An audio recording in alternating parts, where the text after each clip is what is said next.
Lily's dishes are delicious. How about serving some potato roses? They're beautiful. They are easy to make. They are very tasty. Just a couple of ingredients. Make them, place them in the oven, and before you know it, here they are. And who doesn't like potatoes? I typed up all the ingredients, and I also have them on the display. You will need the melted butter, the salt, paprika, thyme, black pepper, cheese, either cupcake liners or muffins, whichever you prefer, and a bunch of potatoes and bacon. I'm going to start by slicing the potatoes. For this part, I like to use the mandolin. By slicing them with the mandolin, I will end up with potato slices that are of the same thickness. And for this project, these slices should be cut very thin. When the slices are thin, you can bend them without breaking them. As you can see, they're nicely thin and they're very flexible. If the slices are thick, you won't be able to roll them up and they will fracture. So it's important to have very thin slices. Place all the potatoes into a bowl and add all the condiments, the paprika, the thyme, the pepper, salt, everything, melted butter, except the cheese. And mix it really well. It's important that all the ingredients are evenly distributed. The salt should go everywhere and the paprika. Take your time. And once you are done, then it's time to have some fun. Let's place a bacon strip on the cutting board, and on top of it I am going to place the potato slices, and I'm trying to pick the slices that are of the same height.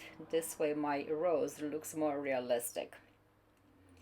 The bacon that I'm using, it's out of the fridge, is very cold. I noticed that when I try to use the bacon at room temperature, it's very hard to roll it up. It kind of loses its firmness. It's very soggy and it's very hard to maneuver. So I always take it freshly out of the fridge. When I start rolling the bacon, I make it very tight initially just to hold the potatoes in place. And then from there on, very gently, very loose. Once you make it a couple of times, you will notice how easy it is. And here is my rose. If you don't like bacon, you can always substitute it with turkey bacon. And as I told you, I did save the cheese on the side.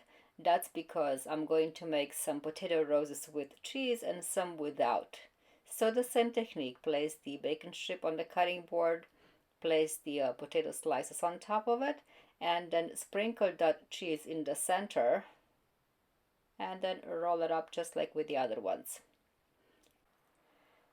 When you're done with all of them, place them in the oven and cover them up with foil to prevent it from burning.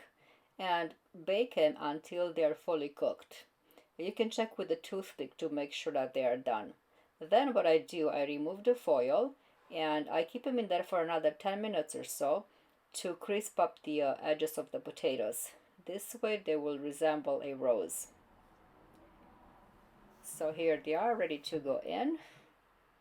And then I cover them up with the foil once they're inside the oven and bake them until they're fully cooked.